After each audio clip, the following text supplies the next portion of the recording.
Welcome back to the Convo Couch, everyone. Pasta Jardula here. And I'm Fiorella. And Johnny Sue is still spinning on the ones and twos. And I got a new friend on Twitter last night, fam. I didn't even realize I wasn't following Trey. So I followed Trey.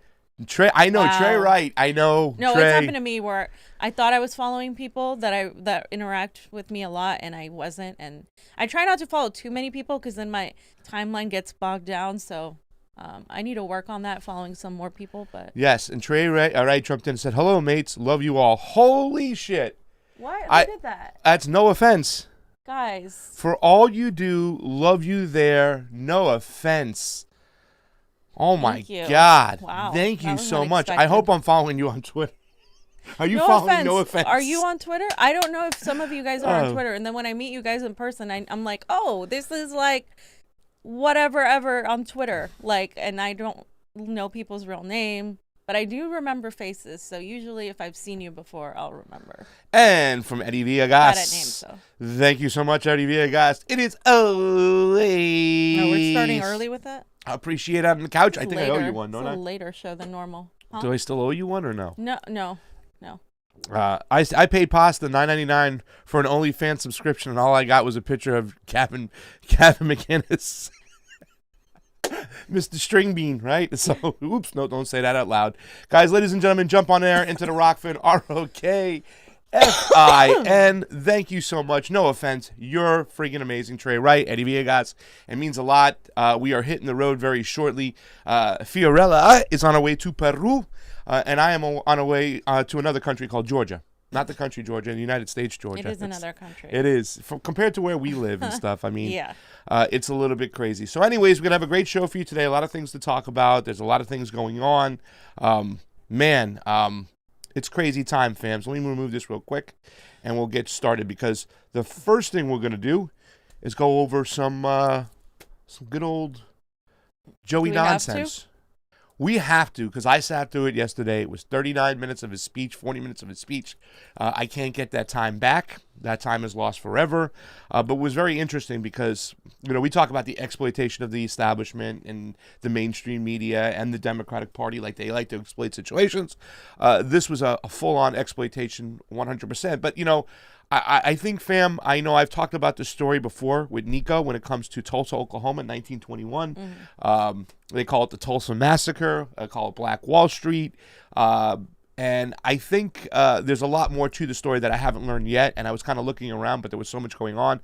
So I'm not going to talk too much in depth about what really happened in Oklahoma in 1921. I want to find some people. I'm going to reach out to Teodros, see if he got any information about it. But from what Niko told me a long time ago, it's very nuanced what happened over there. There was a lot of bankers and whatnot, and a lot of wealth being accumulated by people of color in 1921 in Tulsa, and supposedly it was taken out. But Joe Biden came, and he did a speech to kind of compare what happened in 1921 to what happened on January 6th. Literally, fam, doing that to keep this January 6th talk alive, even using words like domestic terrorism and whatnot and stuff. And I went through the speech. He also talked about fun stuff we're going to go over about elections as well. So I broke it down. You excited and you ready? No, so excited. John, you got anything to say before we get rolling? All right, let's get rolling with this Joey nonsense. So in the beginning, he went there to Tulsa, Oklahoma. There was supposed to be some people who were over 100 years old that he met there. They were in the crowd. I'd say it was about a crowd of about 100 people kind of spread out, if that.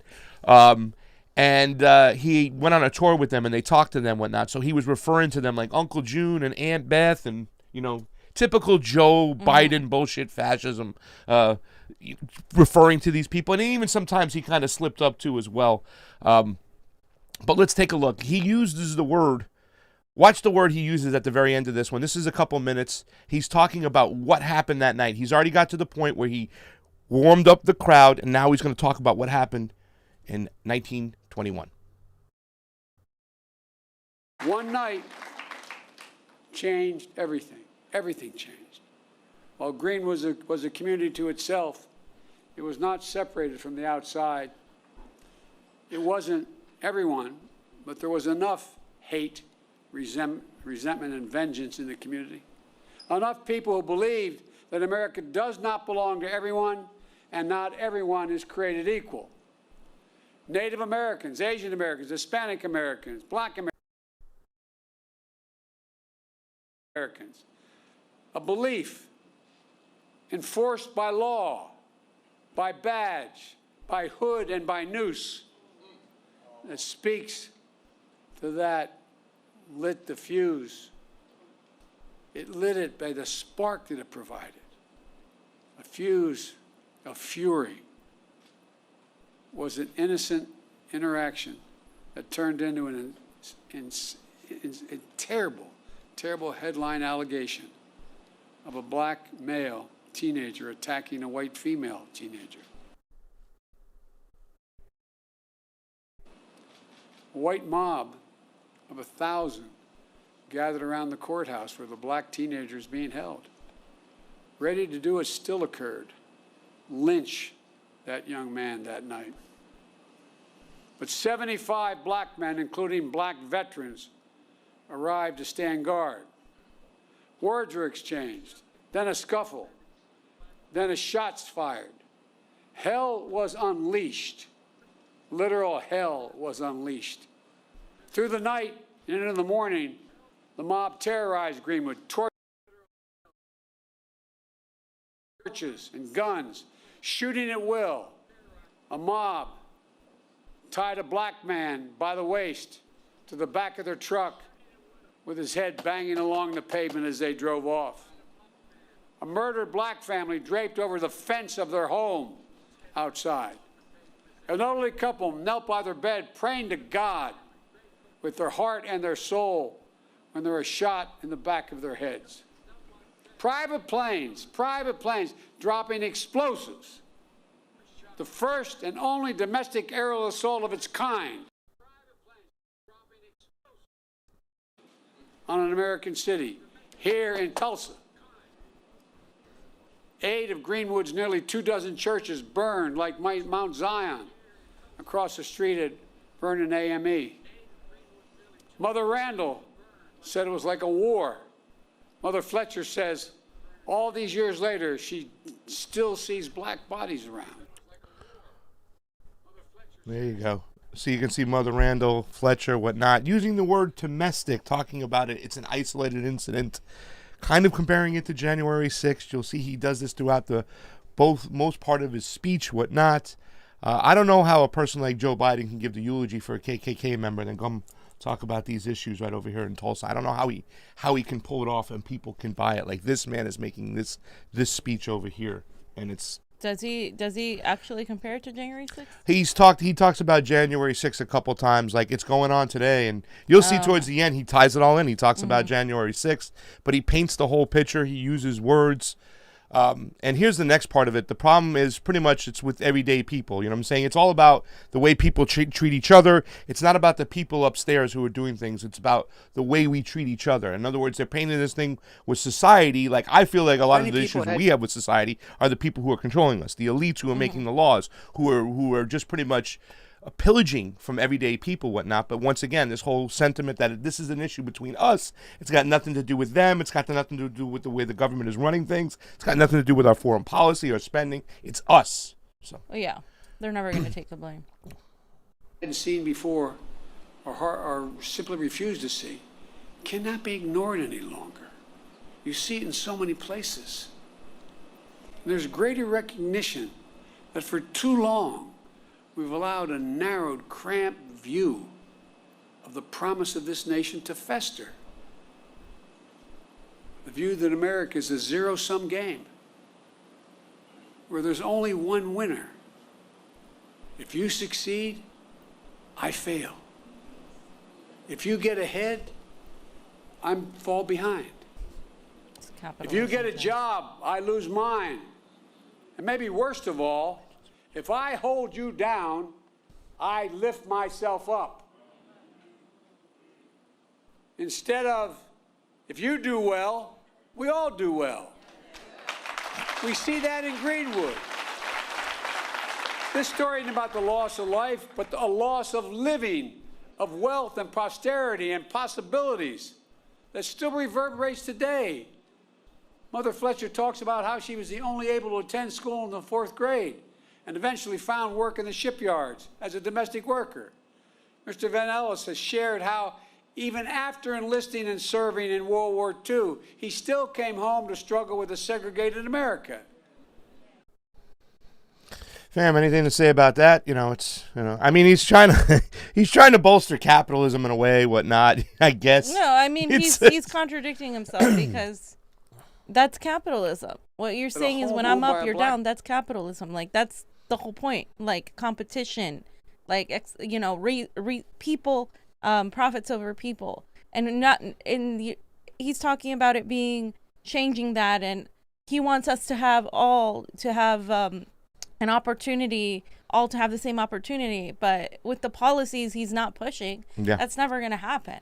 So it's just a complete and total bullshit. And then this is where he starts comparing, like it's still happening, all this other crap. What are you talking about? Who the hell actually asked him to come and speak on this shit? It's so well, gross. they were going to take advantage of the whole situation. Like I said, he does mention January 6th in this situation, and that's why he's kind of building up these stories. I think it's more about it's division it's not among people, and it's not capitalism, fam. It's this guy over here who's got to think that he's got to do good and I got to do bad. It's not the system. It's that guy. Right. So, and that's what I'm getting at. It's more divisive kind of talks, very divisive and whatnot. And then I start to laugh because now he starts talking for 48 years, this jerk off. Excuse me, that's our president. I apologize. He starts talking about redlining and all this other stuff. But this is a guy who didn't want to grow his kids growing up in a racial jungle. Here he is, Joe. Family is too often appraised at a lower value than a similar home owned by a white family.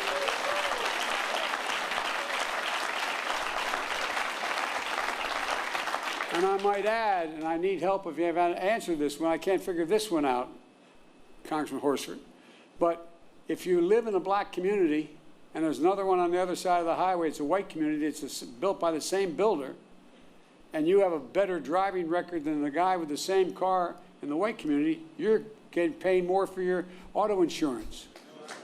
Shockingly, the percentage of black American homeownership is lower today in America than when the Fair Housing Act was passed more than 50 years ago.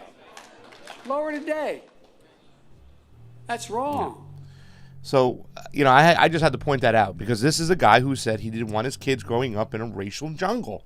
Like he's talking about people living together, and now he's here giving a speech going, oh my God, and I'm going to fix it. I haven't done any shit in how long, but I'm going to fix it. And also he wrote the crime bill, which screwed a lot of people.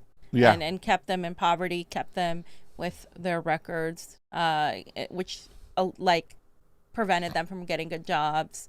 It's the whole thing. He is the architect of the system. That's why myself and others like Chris Hedges have always said, like, Biden is worse than Trump because Trump is just inherited a system that Biden helped create. And that's something that a lot of these people who were pushing him this whole time completely just avoided talking about. This part almost sounded like Donald Trump. Build back better in the USA, fam. Listen to this. Every taxpayer's dollar that is assigned to me to spend going to American companies and American workers to build American products. And as part of that, I'm going to increase the share of the dollars the federal government spends to small disadvantaged businesses, including black and brown small businesses. Right now it calls for 10%. I'm going to move that to 15% of every dollar spent will be spent with that. I have the authority to do that.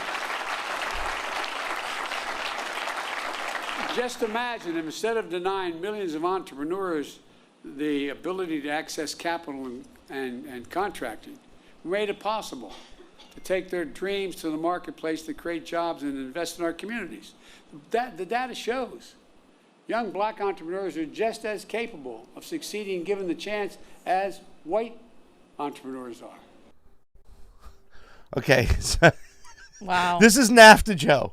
This is a guy who went around and pushed globalism to get the factories out of America, send them to China so his corporate goods can make huge profits over with slave labor in all these other countries. Literally, people dying in sweatshops at the time in the 90s to 2000s, and this guy was behind it all. This is Joe who did that. And not only that, he's being condescending. Like, black workers are equally capable. Like, what? Like, duh. Like, that's something you don't have to say anymore. Yeah. Well, watch this part, fam. This is what I mean. Well, a little bit more on what you're my saying there. God. Watch. This is just nauseating. Yeah. Watch this part. Shouldn't be better off from the investments those people make, and I promise you, that's why I set up this National Small Business Administration that's much broader, because they're going to get those loans. Instead of consigning millions of American children to under-resourced schools, let's get each and every child 3 and 4 years old access to school, not daycare, school.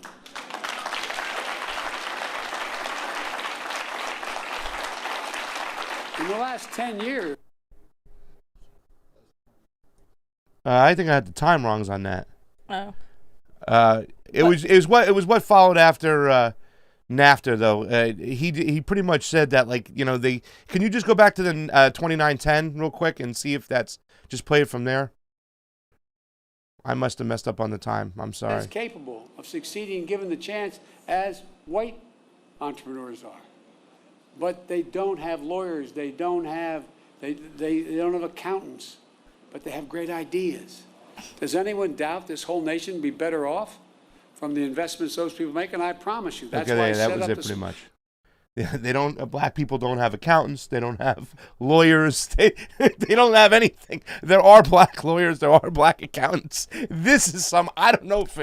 When I heard this, I was like, no. Did he just say that shit out loud? It's so cringy. It is cringe. It is. It's very cringy. And again, he went back on his word of doing student debt forgiveness. And he's talking about education. So he can only say, well, I want to invest in preschool, blah, blah, blah, because he's gone back on any sort of free education or any sort of debt forgiveness for actual students who are in debt, thanks to his policies as well, especially with the bankruptcy bill. Exactly. So you can't even, yeah.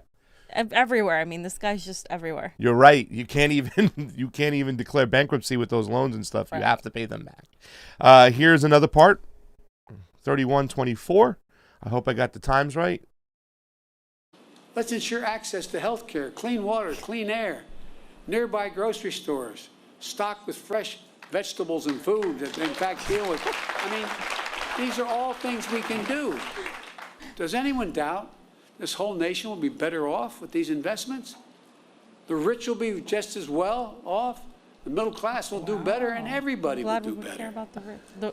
The rich and the middle It's class. about good-paying jobs, financial stability, and being able to build some generational wealth. There you go. It's about economic growth for our... You can't build generational wealth when you're already in debt, like thousands of dollars, and houses, housing prices have gone up, rent has gone up, wages are the same. How the hell can you fucking build generational wealth, you idiot? Like, I don't literally talked about the rich too, by the way. Yeah. Oh, the rich will be fine. Of course, we know that. John. We know the rich will be fine. Yeah, and that's all right. In power. Let the rich have their money. Yeah. I'll give you guys some stuff too. Yeah. But ignore them. You're not Who cares if they're exploiting all the workers? And access to health care. He went back on the public option thing he was pushing. So there you go. All right. I just want to point out really quick, Johnny, when he says the right to vote right here, and then we can just jump right to the next timeline, because he does a lot of, Joe Biden, hot air, not saying anything, so. This video seems to be a little bit ahead. Is this the one from YouTube? A lot of the members of the Black Caucus knew John Lewis better than I did, but I knew him. Can you go back a little bit? I don't know why my times are different. Could they have changed something today? Or added something in? Yeah, I know. I don't know why my times are off, and I literally checked this shit. Just go back 312 then. 3212, sorry.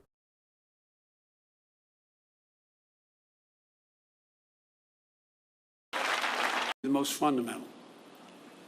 The right to vote. The right to vote.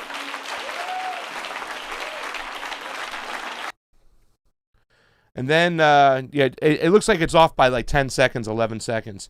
So the next one, he talks about the right to vote, but now he starts talking about these bills and what's going on, and he uses the same talking point. More people voted in this election, fam, than any election in history. So 33-51 is where we'll go. Tireless assault on the right to vote. Restrictive laws, lawsuits, threats of intimidation, voter purges, and more. We resolved to overcome it all, and we did. More Americans voted in the last election in the midst of a pandemic, than any election in American history. As that part, and you can just let it play, because it's You got voters registered. You got voters to the polls. The rule of law held. Democracy prevailed. We overcame. But today, let me be unequivocal. I've been engaged in this work my whole career, and we're going to be ramping up our efforts to overcome again. I will have more to say about this at a later date, a truly unprecedented assault on our democracy, an effort to replace nonpartisan election administrators and to intimidate those charged with tallying and reporting the election results. But today, as for the act of voting itself, I urge voting rights groups in this country to begin to redouble their efforts now to register and educate voters. And in June should be a month of action on Capitol Hill. I hear all the folks on TV saying, why doesn't Biden get this done? Well, because Biden only has a majority of effectively 4 votes in the House and a tie in the Senate, with 2 members of the Senate who vote more with my Republican friends. But we're not giving up. Earlier this year, the House of Representatives passed For the People Act to protect our democracy. The Senate will take it up later this month, and I'm going to fight like heck with every tool at my disposal for its passage. The House is also working on the John Lewis Voting Rights Act, which is critical to providing new legal tools to combat the new assault on the right to vote. To signify the importance of our efforts, today I'm asking Vice President Harris to help these efforts and lead them among her many other responsibilities. With her leadership and your support, we're going to overcome again, I promise you, but it's going to take a hell of a lot of work. Okay. And finally, fam, your thoughts on that? I mean, listen. I mean, it might sound good what he's saying, whatnot, but he's really twisting the truth of what's going on. And we all know this is election integrity activist. When he goes, you need to double down your efforts. Oh, we are, Joe. We are, to make these things fair and stuff like that. But it's the same tennis ball going back and forth from the left and right, not really addressing the serious issues, saying it's all about accessibility, more people were able to vote, yada, yada, yada, and still ignoring the fact that half the country doesn't even believe that those votes were legitimate votes, a lot of them. So, I mean, the fact that you're not even acknowledging them and going, look, they are legitimate votes and showing your work, you're still trying to shut it down and saying, oh, you're stupid for wanting these audits. Yeah, I mean, he's not going to say they're not going to do anything to actually have legitimacy in this country. He says that, this is the election where most people voted, blah, blah, blah. Like, it's bullshit. And he says, they're undermining our democracy now, that now the voting rights are being attacked. Voting rights have been attacked forever. Like, this is nothing new. The right and the Democratic Party have both attacked people's voting rights, whether it was voter suppression and like pillaging people's names off the voter rolls, or whether it was like keeping the people's names on the voter rolls and sending them to the wrong person, weaponizing COVID-19 to use mail-in ballots, drop-off boxes to get rid of any sort of security, weaponizing identity, weaponizing tokenizing minorities to make it seem like suppression is the only issue, when we know damn well that it's the fact that we can't look inside machines, that our elections are run in a way that is so heavily reliant on tech and the internet, that there's no security in our elections, that anybody can come in and hack, and that we can't even ask questions because we get the whole, well, we'll call you, and you never get a phone call. And if you go to look into it, they'll deny you. It's black box voting. We have absolutely no idea who accesses these machines, and the whole process during the primary is targeted to disrupt the progressive from ever getting any sort of like advancement, and including third parties. And the For the People Act is a bunch of bullshit, and we all know it. It's to just crush any sort of third party dissent. It's to really just pretend that they're doing something that they're not doing. And it's frustrating when people regurgitate these talking points as if Biden is doing anything when he shouldn't even be there. Biden was polling so low, he was about to drop out. Did people forget about that? Yeah. That everybody was asking him, including the mainstream media, to drop out because he had no chance. And then all of a sudden, you think that all of a sudden people change their minds and we're like, yeah, let's all just vote for Joe Biden. No, it didn't happen. It didn't happen. And people still acting like this was a legitimate election or doing actual disservice to any sort of semblance of democracy that exists, because we don't have any right now. Your fucking votes don't count. It doesn't matter. We're not electing people. People are being selected. And not even that. People are being selected as PR narrative managers for the state agencies. That's all they are. That's all Congress is. That's all the Senate is. They just put on theatrics. I might as well apply. I might as well go in there and pretend to be this senator and do powerful speeches on the floor and yet do absolutely nothing for the fucking people. That's all it fucking is. I think of this book and I look at this book, Now We Can Speak. What's his name gave this to me? It was an awesome book. But it talks about in the North Triangle, the way the CIA and these three-letter agencies use these tactics. Ernesto? And the CIA, they use these tactics. They understand the mentality of what's going on in people, and they use their mindset to twist things, to push things that aren't really true, push their narrative, push their ways. Joe's doing the same thing here, too, as well, and a lot of progressives are getting duped. Oh, it's for the People's Act. It's John Lewis. We got to get the right for people to vote. Yep. Nobody's denying the fact that people of color were denied the right to vote for many years in this country. Right. Nobody's denying what happened in Florida with the cross-reference list. But there's more to it than just that. And if you want to believe for 1 second that this zombie over here got more votes than any president in the history of our existence, then I got a bridge to sell you in Brooklyn, because it's just, it couldn't be anything further from the truth. Sell you. Yeah. In Antarctica. So he's there to go push that, there's Republicans around the world. And let me tell you something. In these Republican bills, they're still void of eliminating proprietary software. If they were really serious about what's going on, they'd say, okay, no more proprietary software. We're not going to have black box voting. We're going to either count our ballots or get open source software. If they would acknowledge that, I would believe 100% in what they're doing. But, they also have their own luggage, too, when they're coming into these situations, even though some of these bills are legit. The majority of it's legit. We should have identifications on absentee ballots. We shouldn't have just drop boxes everywhere where one side wants to put them. They should be limited. In fact, I think they should be eliminated altogether, but that's just my personal opinion, because there's no chain of custody. If there's a camera on it and it's tracked the whole time, then I'm cool with it. However, they're not going after the meat and potatoes of the situation. They're still playing the whole ghost of Hugo Chavez. So this is a situation where I say, in the whole macro sense of things, you got a lot of Republicans doing some good things, but they're still playing ball and doing the bullshit things, as well as the Democrats playing ball and doing their bullshit things, trying to expand mail-in ballots and a national bill. It's not going to work. The states have the rights to choose what they want to do. They already went around these legislation bodies and changed these laws illegally, and still got away with it, and they're still trying to do it again. They're trying to double down on it. That's why they put that out there as a precedent to say, look at the H.R. 1. This is what you need to pass in your state, something like this. Yeah. And it's not working. Yeah, it's the tug and pull. Yeah. It's the game. Oh, we're going to say this, they're going to oppose it, they're going to say that, we're going to oppose it, and on it goes, and nothing fucking changes until you fucking realize that that's the little game they're playing, and you take their game and you throw it out. And you say, fuck your game, I'm not playing by your rules anymore. We're going to change the game. It's not going to be a game anymore. It's going to be something else. Until you do that, they're going to keep doing this over and over again. And people are going to keep believing that the next politician is going to fucking save them. Yeah. That's what's going to happen. Oh, Nina Turner tomorrow, the next day. Oh, who is it going to be? If it's not Elizabeth Warren, oh, maybe AOC down the line. Maybe somebody else. Who the hell knows? Who is the next progressive darling to prop out of the DSA and out of this bullshit? No, it's going to go on and on and on. And they're going to put a right-wing boogeyman. Tom Cotton's going to run.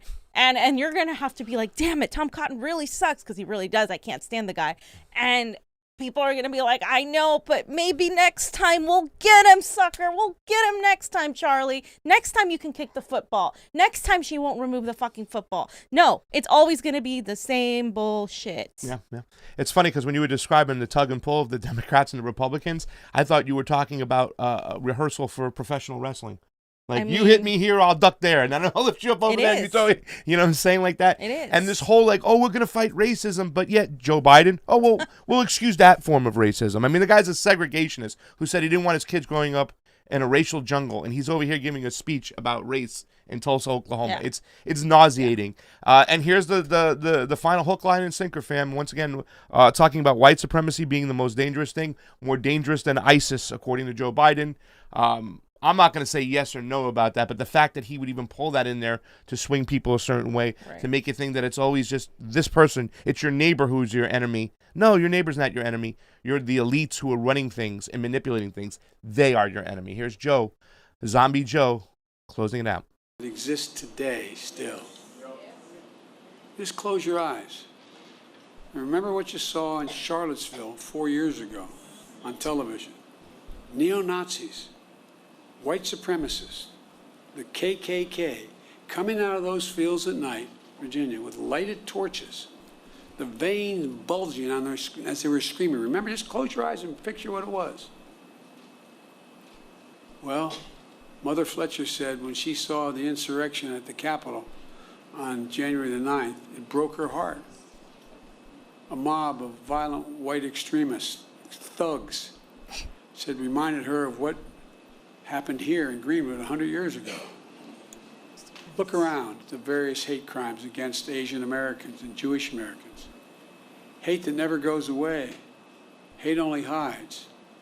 Jesse, I think I mentioned this to you. I thought after you guys pushed through with Dr. King, the Voting Rights Act and the Civil Rights Act, I thought we were moved. That's brave. But what I didn't realize, I thought we had made enormous progress, and I was so proud to be a little part of it. But you know what, Rev? I didn't realize hate's never defeated. It only hides. It hides.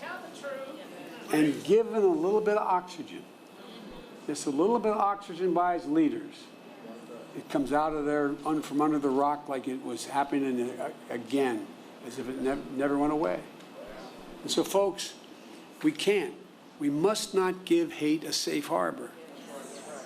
As I said in my address to the joint session of Congress, according to the intelligence community, terrorism from white supremacy is the most lethal threat to the homeland today. Not ISIS, not Al-Qaeda, white supremacists. Like you. That's not me. That's the intelligence community under both Trump and under my administration. All right. Yeah. Okay. Yeah. Like you, white supremacists like you, Joe, because what's the United States doing now? Oh, that's right. They're pushing white supremacy on Palestinians by allowing Israel to continuously kill them in a slow genocide. That's not a lie. Is that not white supremacy? Or what about our interventionist sanctions in Venezuela, our sanctions in Ethiopia? What about our sanctions all over any place that we deem too crazy to stand up to us, to not allow us to just interject into their affairs that we have no business interjecting into? Isn't that white supremacy? Because to me, that's white supremacy. What about the Libyan slave trade? Wasn't that white supremacy? Wasn't that white supremacy, Joe? Like, this is, it's like the people who will buy into it. I'm sorry. It's like too far gone now. There's no time to peddle this bullshit anymore. People like Joe Biden are the epitome of white supremacist culture, yet he's weaponizing these people who idiotically, a lot of them broke shit and did all these things because you didn't listen to the fact that they didn't believe that the elections were fair. And you should have taken that and said, fine, we'll prove it to you. We'll have a full audit. We'll have it all in public. But no, because you know what? You couldn't allow that to happen because it would expose your ass. All of the establishment. It would expose all of your asses. So you had to make a theatrics out of it. Simultaneously, you needed to pass legislation to continue oppressing people and make it look like it's something they asked for. It's very, very, very beautiful psychological warfare here. Oh yeah, let's make it look like these people want to have more security because we need that for their safety, for their own good. So what did we do? Oh, we put in the squad, we put in AOC to do her whole theatrics and talk about her trauma, and then the whole of Congress gets to talk about their trauma as millions of Americans are losing their jobs, getting kicked out of their homes, have zero health care. They get to talk about their trauma and put it on the front page while everything else gets fucking ignored. Simultaneously, we're still giving money to the worst people in the world, the fucking Zionists in Israel, and this is all a part of the plan. This is all part of the next phase, which is like, let's continue living in this Huxley Orwellian reality where you're gonna have zero rights. Your First Amendment rights are being shat on all over the country, not just on the ground via protest, but also through censorship, Google, big tech, all of that shit. And then of course, you get idiots like promoting the Green New Deal as if that's anything more than a corporate takeover for the environment, of everything we fucking love and hold dear to us. And then it's just one thing after another. And Joe Biden is sitting there trying to tell you that you need to turn on some uneducated person because they said something awful to you. We have seen and witnessed people say racist things. Those people are idiots. The people in power, the predator class, are those that you need to look up to. He's telling you to go after your neighbor because that way they get off scot-free. Yep. If we turn the people against each other, then we run off on all the resources. I think it was said by George Carlin and what was the guy who wrote the book, The Art of War. Oh, yeah. His name escapes me, but I know what you're I talking forgot. about. I don't want to say his name wrong because I know. I think it's Sing Su, but I could be wrong. I didn't want to say it, and I said it and stuff. But this is the guy who also, once again, he supported the EU sorts side when it came to Ukraine. He actually supported neo-Nazis, the Azov Battalion in Ukraine. I mean, that's who this guy, and he's sitting there talking about Charlottesville and whatnot. This is a guy who pushed for the Iraq War. Like, he had an hour-long speech in the Senate floor when he was pushing the Democrats to get involved with the Iraq War. How many brown people did you kill in that war right there? Millions you displaced. Okay? Right. This guy pushed back in the day for the Mujahideen to get funding. You know what I'm saying? This guy has pushed every single bit of war out there, whatnot, killed indigenous people in their homeland, and now wants to come and give you a lesson about what's going on. And it's all about, it's hate. Fam, it's hiding. Yeah. And we gotta, and he manufactures consent. Yeah, it is. It's hiding. What she just said, it is hiding at the tippy top is right. But he's also manufacturing consent for laws to come that will take away your civil liberties. Right. We gotta crush it now. We gotta stop it now. So you gotta let my FBI, and this is the intelligence community, fam. We gotta let them spy on everybody. Worse than ISIS, who literally we helped fund and create, and who's still pushing damage. All over the region. And you're talking about comparing this dude who came in and like farted on Nancy Pelosi's desk to be like the freaking like comparison worse than ISIS. Are you serious? Nobody's buying that story anymore. Very few people are, and they're part of that neoliberal class that they're like, oh my god, oh, let me clutch my pearls a little bit the neo-progressives are buying my god, of course they are, but they're part of they're the new brand of liberals. They're the new liberals that just got off their fucking little training and they're just full-fledged. Yeah, and they believe the shit. They take the bait, and it's kind of sad. You know, that whole speech right there was scary, whatnot. And he can barely get through it. You know what I'm saying? The stuttering and the whatnot. And so that was him. That was him exploiting the whole situation, what happened in Tulsa. And really, to tell you the truth, I'm going to dive a little bit into that story. I want to get back to that story. I want to get the real information from people who have a lot of knowledge on that, what really happened, because I know there's a lot of economics involved, whatnot. And I believe some people have told me, like, these orders that came from the tippy top to once again destroy that place, to make sure it was burnt down to the ground. It wasn't just a bunch of, what he's comparing, like people on January 6th who were just, once again, the majority of people that were there on January 6th didn't believe in the election results. And that was by design. They wanted them to do that. They wanted them to do that. All right. John, you got anything to say on that subject right now? Joe Biden, your favorite president?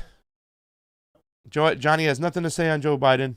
Let me read some stuff really quick on Rokfin. We got No Offense back in again. Hey, No Offense. Love you, buddy. We love you. I'm 25. I should have a Twitter. But nope. Okay.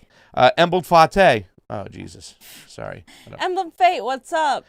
If Biden was in power during Tulsa, he'd celebrate it. I know this because when Libya planned for an independent Afro currency, he celebrated their fall. This guy loves to destroy black people. That's right, he did. Well, he was all with Hillary Clinton. We came, we saw, We killed him. He's dead. And people were like, oh, it's because he was going after, minorities in his country and stuff like that. That was the most prosperous country in Africa. You know what I'm saying? And he wanted to start his own currency, make no mistake about it. That's why they got rid of Gaddafi. And it turned the whole state, the whole country, into a slave market, what's going on right now. And that's Joe Biden for you, ladies and gentlemen. But yet, let him come there and lecture people in Tulsa, Oklahoma. And Buffet also said someone seriously asked Joe, someone seriously asked Joe if he remembers when Obama sent goons to beat the shit out of Afro people in Ferguson. I can tell you how bad that. Yeah, we've heard this story before. I can't tell you how bad the dementia is. He might have seriously forget about it. he does have some serious dementia, this guy, you know what I'm saying? The United States have amnesia, but it's not him that has amnesia, it's the citizens that have amnesia. I don't understand how all those people can be in the room clapping for this asshole, celebrating this guy. I mean, it's just disgusting. Johnny, what do we got from Snorky?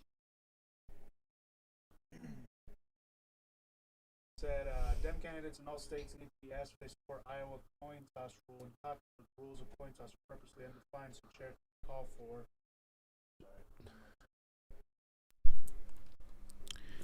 Dem candidates in all states need to be asked if they support Iowa coin toss rule and caucus where rules of coin toss are purposely undefined, so the chair can call for a party choice candidate without considering head or tails, like how Hillary won 2016.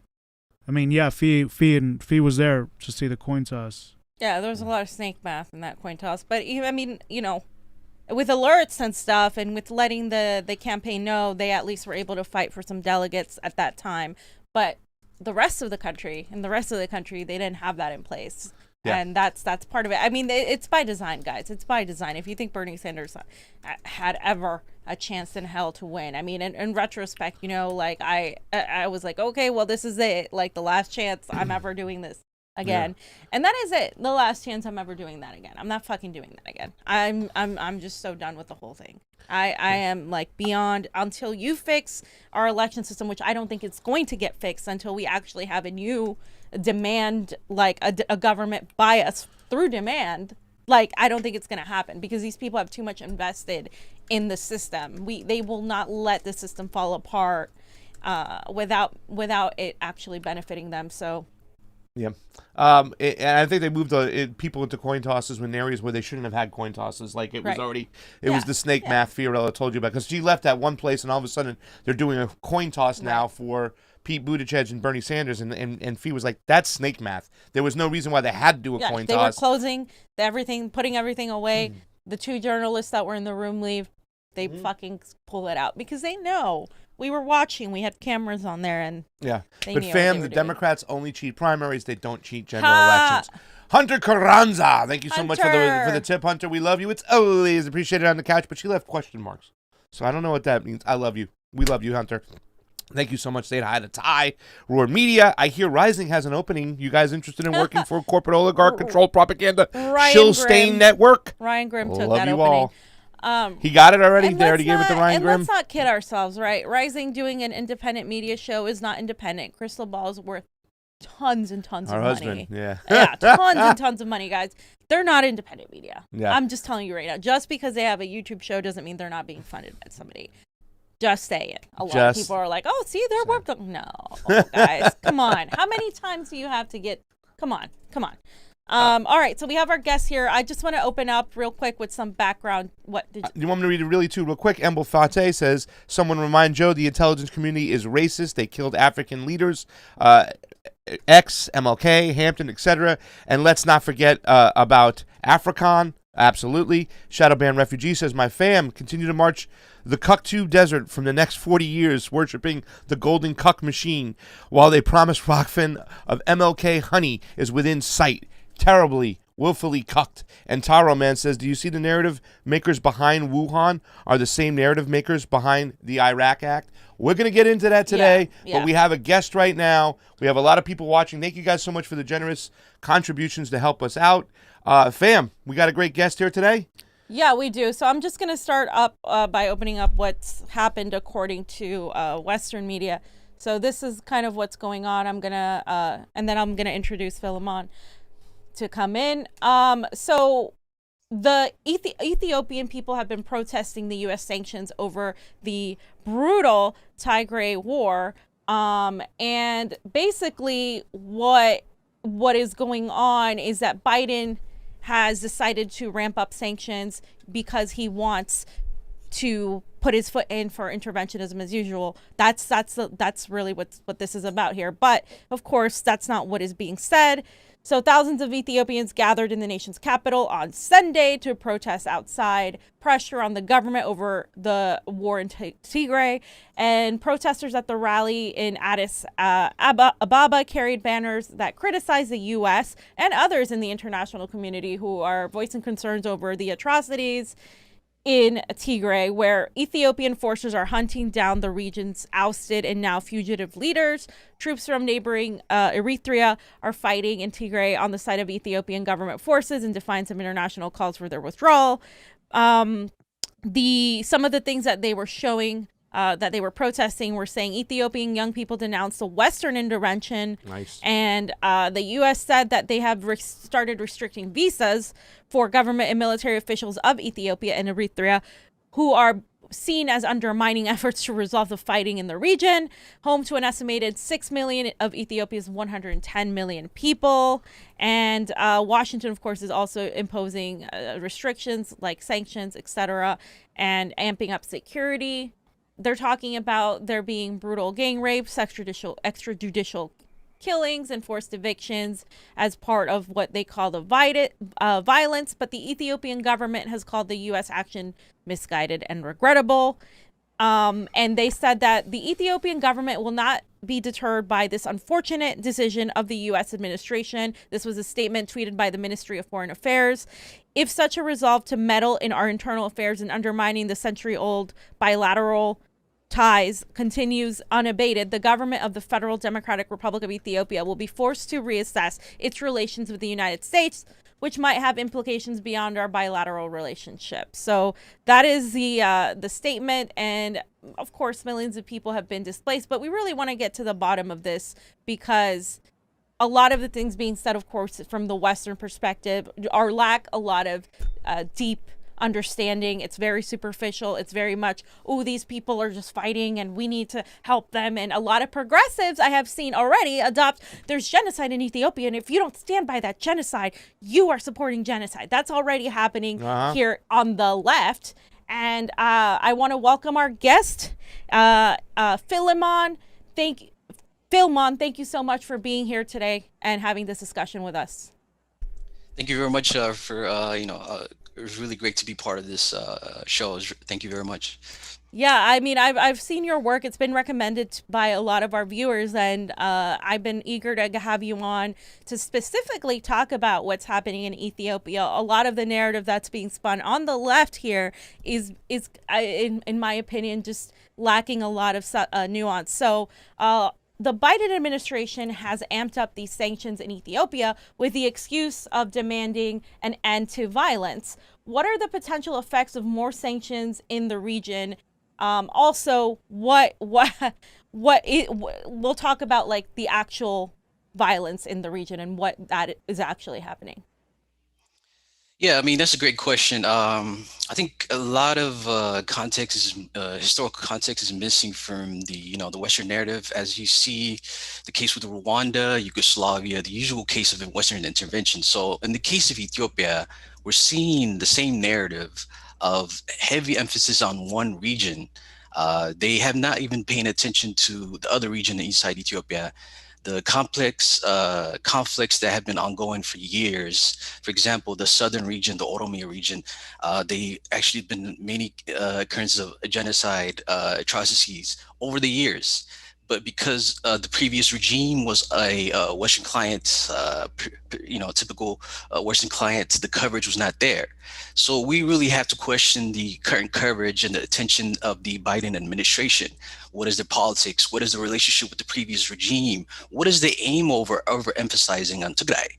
There is killing in other regions, but why Tigray is above other southern oppressed regions? So And it has to be pointed out that Susan Rice, as you all are familiar with, is part of the Biden administration.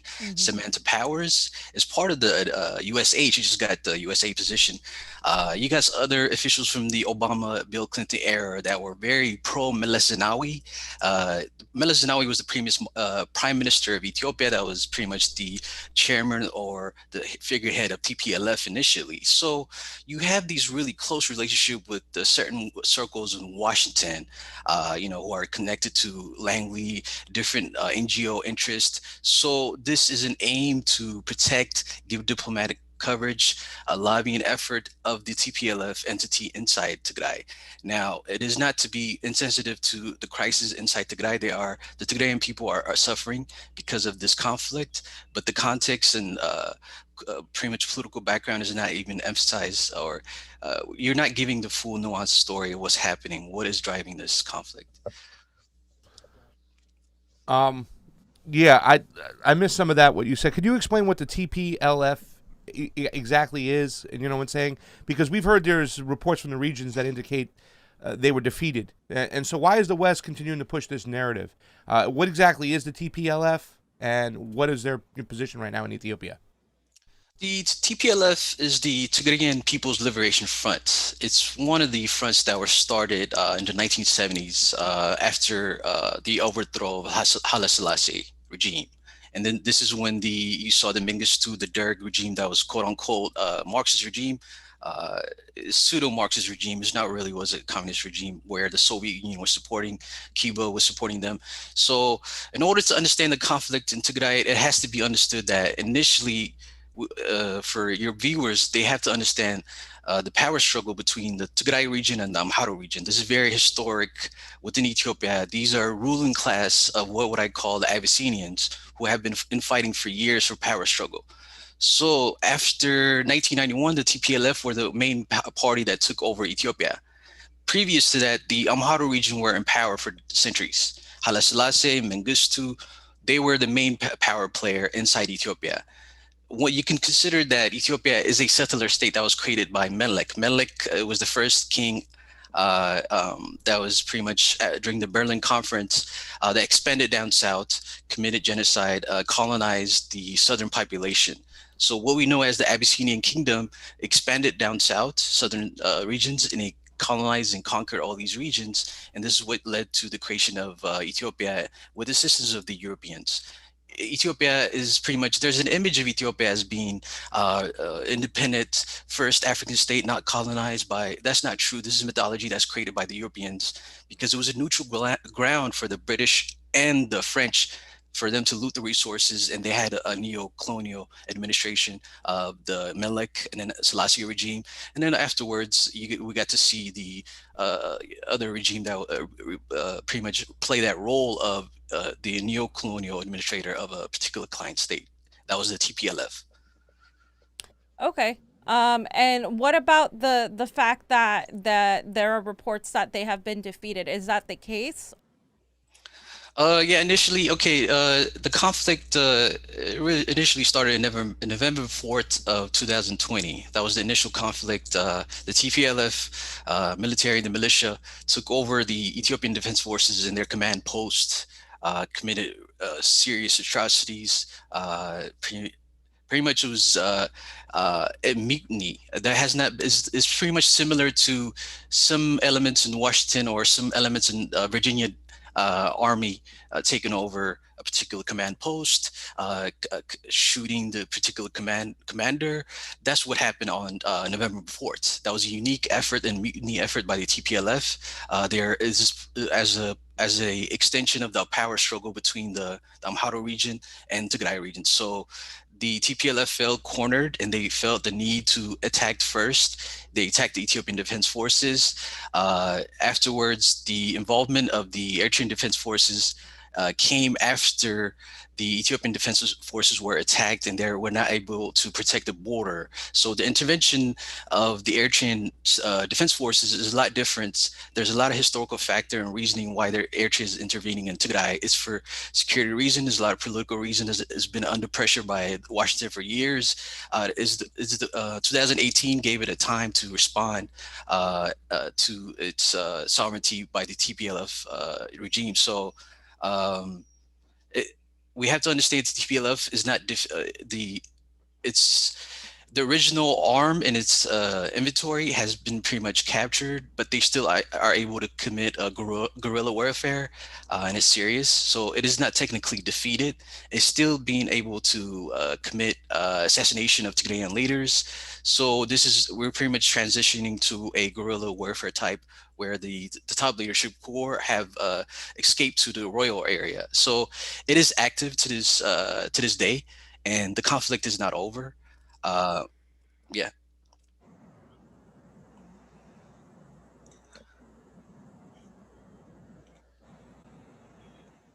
Fact is like, oh, look what the Ethiopian government is doing to these people. You know what I'm saying? They're just fighting for their sovereignty, whatnot. But what you're describing as the TPLF is kind of like they've egged on this kind of actions by the Ethiopian government to strike back and rid themselves of the TPLF. Would you kind of classify that as what's going on? I mean, yeah, because right now, just like they made the Kurds look like the good guys in Syria, you know what I'm saying, and they're going to try to do the same thing, I guess, with the TPLF down the road to overthrow this government.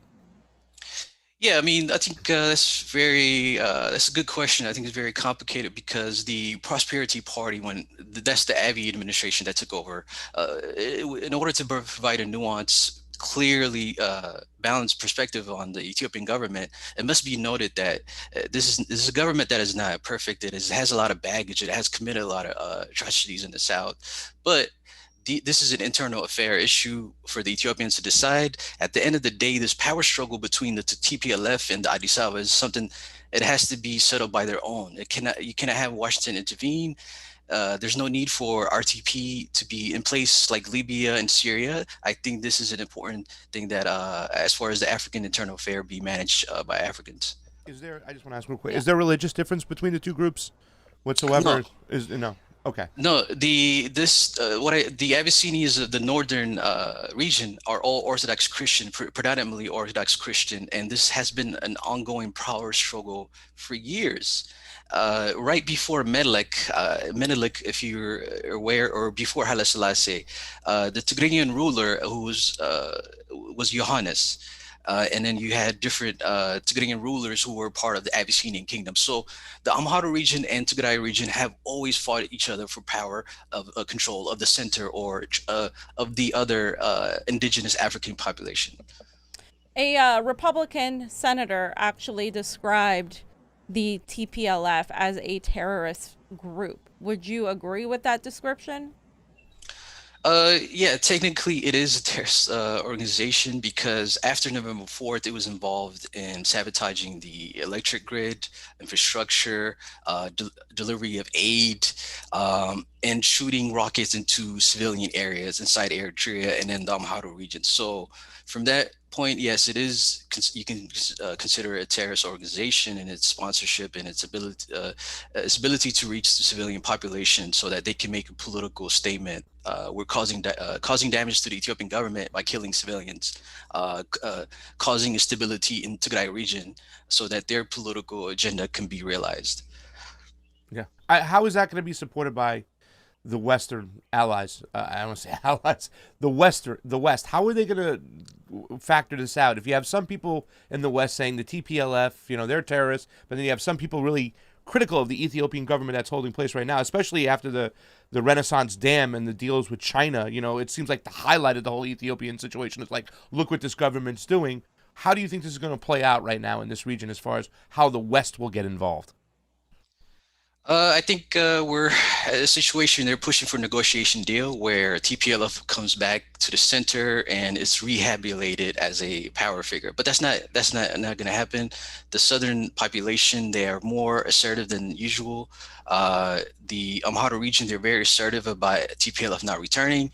So in this case, the Washington efforts, its European allies trying to center or push for a negotiation deal will backfire. I think this conflict can be settled if you just de-escalate the calls for sanctions, calls for Western intervention. It just only pushes the hardline elements within the Abiy administration to be involved more in the conflict, causing more issue in Tigray. So this call, this intensifying of diplomatic pressure on Abiy is only causing the other side to be more hardline in their position. Yeah. Much of the left in America is calling this a genocide. And anybody denying that this is a genocide is seen as supporting it or supporting fascism. Where's the truth and the lie in this narrative? Yeah, like I mentioned, just starting from the beginning, Ethiopia, how it's founded, it's a African settler state created by Europeans, 1890. It is not the first African independent country. It's a history filled with genocide. It is a history filled with slavery.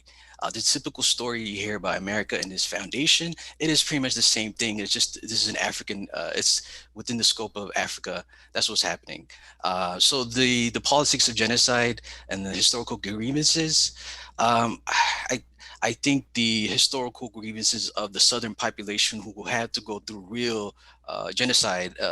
The Oromos have lost over 5 million people historically in Oromia, but nobody talks about it. There's other southern population in Ethiopia who historically have been oppressed by the Abyssinian rulers, but the British and the European and American intellectual scholars try to erase that historical narrative because they want to present the Ethiopia as the first uncolonized nation, the first it's a poster child of what a successful state's supposed to be in the grand scheme of things. Looks like they're trying to exploit the whole situation as usual. Right. Whatnot. We about almost 10, 11 months ago, I did a story. We did a show on the Grand Ethiopian Dam, right?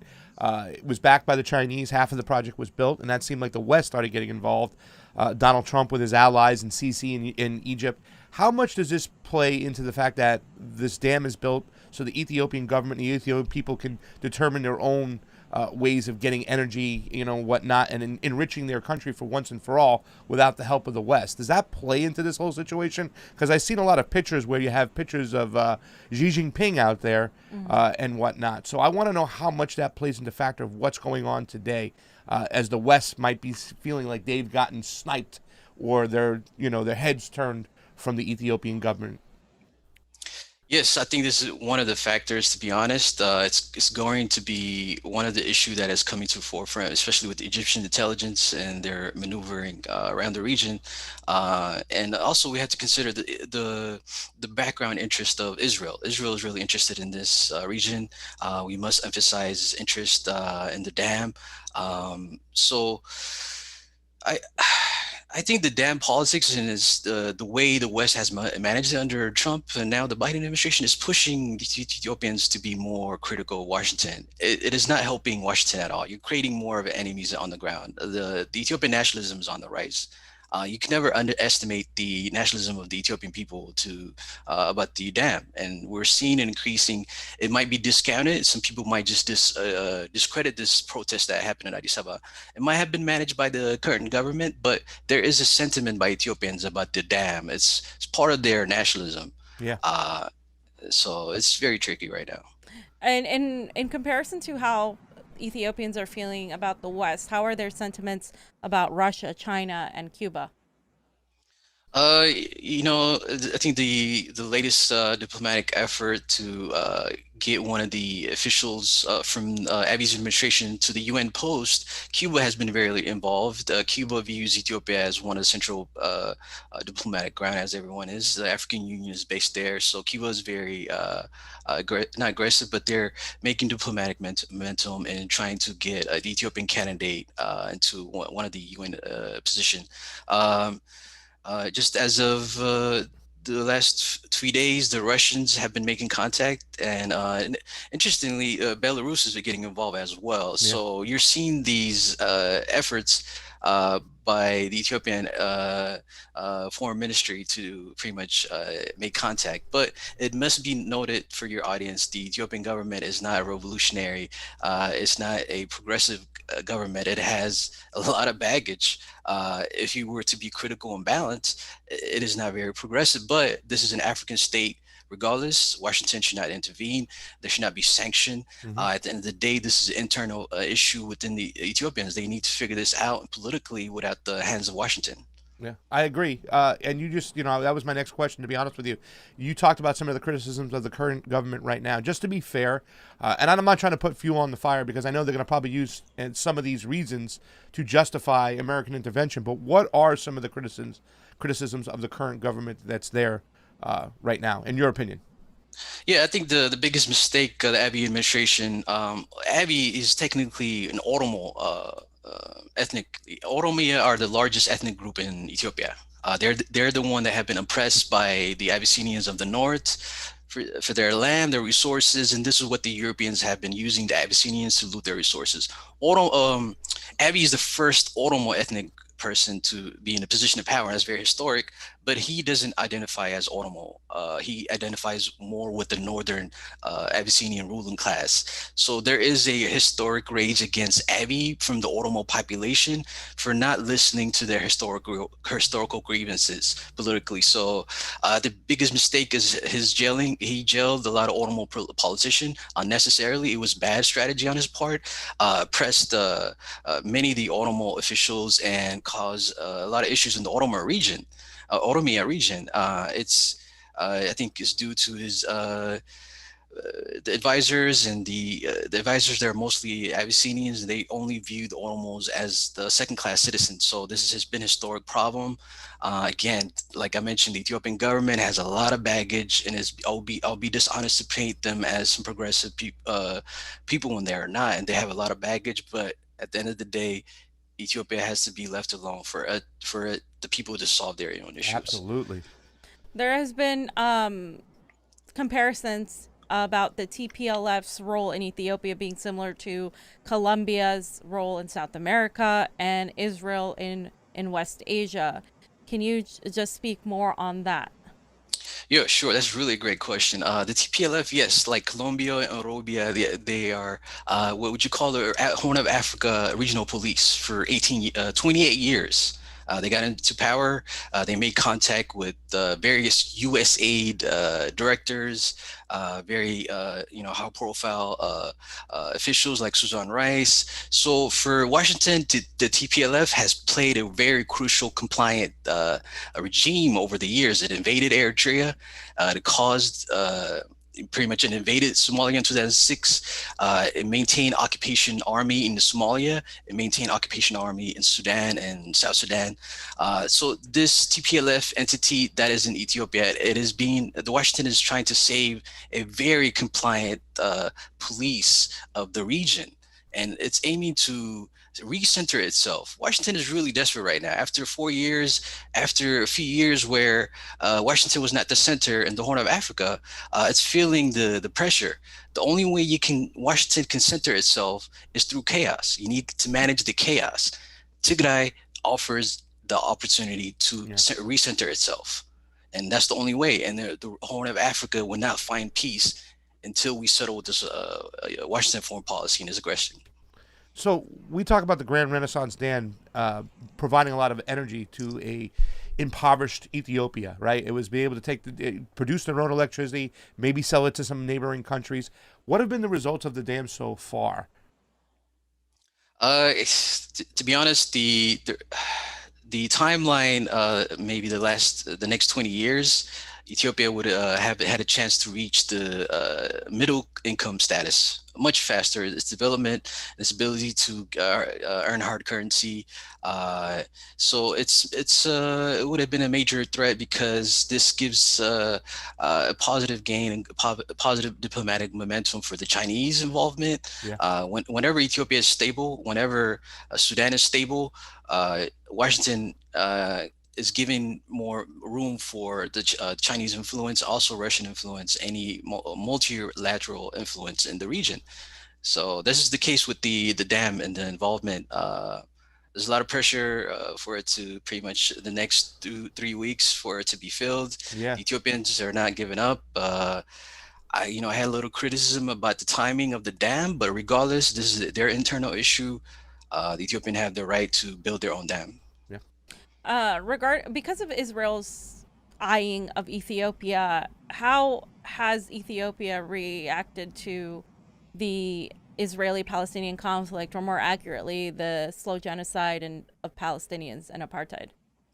Yeah, this is why initially I made the point about this government is not really progressive. It's not. There is a lot of there's Israeli involvement. This is a really strange region in which you have Israeli involvement, but also the Arab client as well.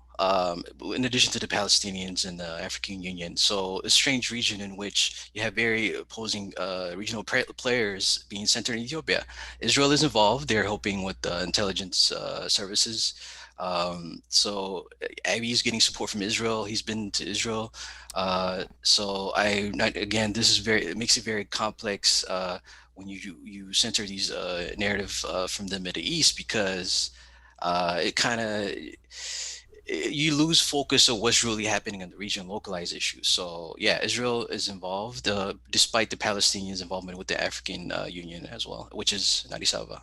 Yeah, I think it's a very hairy situation, but I think your message has really got to come forth. And I just want to say, and I'll hand it over to the rest of the fams over here if they have any more questions. But the fact is that it won't be necessarily a progressive government, yet there's still the number one shining light message is we need to stay out. And I think that's really important to get that across. Let these people determine their own will, stay out of it, and stop funding both sides to fight each other. So do you guys have any other questions? That was it for me. So. Nope. Is that where can we find you, and where can people look up your work and check you out?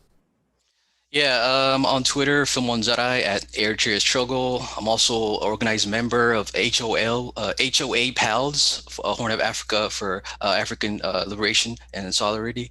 This is an organization I'm part of where we talk about anti-imperialism and push Pan-Africanism within our community. So the HOA PALS and my Twitter. Thank you so much. Thank you so much for coming on. We appreciate it. Thank you very much. Filmom over there. Fam, can't we just stay out of things? Why do we have to put our nose in every... That military-industrial complex got to make their money everywhere. In Africa, in Asia, in Europe. It's just disgusting. In America, the global south. Yeah. It's a business. And this situation is more complex, as you said, because of the government not being perfect. So America's going to use that to their advantage to say, oh, well, we need to save these people. So how long do you think this segment's going to be? Well, we're going to go to Rokfin only. Yeah. And we'll be right back, guys. Give us a couple seconds. We're going to go right on over to Rokfin only. Here's what's going on. We're going to do some stuff. I'm going to talk about some Super Rays while we switch over. But we're going to be talking about Wuhan. So we want to switch over to Rokfin only because YouTube can censor us and take it down, and we don't want to deal with that anymore. Mercy Me, thank you so much for the Super Ray contribution. I can't do another 3.5 years of this criminal in the White House. Please, what can we do to put this guy back in the basement? There's nothing we can do, Mercy Me. He ain't even running stuff. He's just reading the script. Yeah. Emble Fate says, I'm a proud African American. Every time the U.S. intervenes, it gets worse. Neo-progressives stay the fuck out of this. Yep. They didn't care about Libya. They don't care about Ethiopia. Also, enjoy my cash. Good luck in Peru and Georgia. Emble Fate, thank you so much. And Thank Benny you. Massimo. Pasta, you missed 2 of my contribution comments. Still love you. Where did you leave them, Benny Massimo, today? Was it the other day? Oh, well, here they are. The establishment is using racism to obfuscate the truth. True issues that terrifies them. Wealth, inequality, and class system that has 80% of American people working paycheck to paycheck, while the top 1% owns 90% of the wealth. Benny Massimo, that is so 100% true. And that's the game, right? That's part of their plan. That's what Reverend Andy told us. It's part of our plan to keep us divided, keep us looking at the... Not to say that they don't exist, and we shouldn't have to work with them, but we always say this. Let's take care of these assholes first, get rid of them, then lock ourselves in a room and decide what's best for us. Benny Massimo, Joe Biden was against school busing because he didn't want his kids growing up in a racial jungle. Biden, who wrote the 1984 crime bill, which led to the incarceration of millions of blacks, is giving me a speech about racism. We live in a fucking cartoon. Benny, how did I miss your things? I don't know how I missed them. It was auto-scrolling. Those auto-scrolling got me. I took off the auto-scrolls. But thank you so much, Benny Massimo. I know some great words over there. Yeah, he is giving you a lecture about racism. Joe Biden. Oh my God. Joni Bug, thank you for the Super Ray contribution. It is always appreciated on the couch. Joni Bug, why you do that? We love you, Joni Why Bug. you do that, Joni? 71 people watching on Rokfin, a couple hundred people watching on YouTube. It's going to get good now. It's going to get, not that it wasn't good before, but it's going to get kind of crazy now. You're going to hang around? Or? How long do you think this segment's going to be? Probably about 30 minutes, 40 minutes maybe. Yeah, okay. All right, fine. so let's talk about this. Fams, get off of YouTube, go on to Rokfin. I'm going to put the link in the chat right now. Yep. Give me a second to put the link in there. Yeah, we'll put the link in the chat. We can't do it on YouTube, guys. We will get shut down. Yes. And we want to be able to speak freely and not censor ourselves. People, they'll shut you down even if you quote mainstream media now regarding COVID. So it doesn't matter. It doesn't matter. It's insane. We shouldn't have to do this, but... Okay, so I'm looking right now, and that was a little discouraging.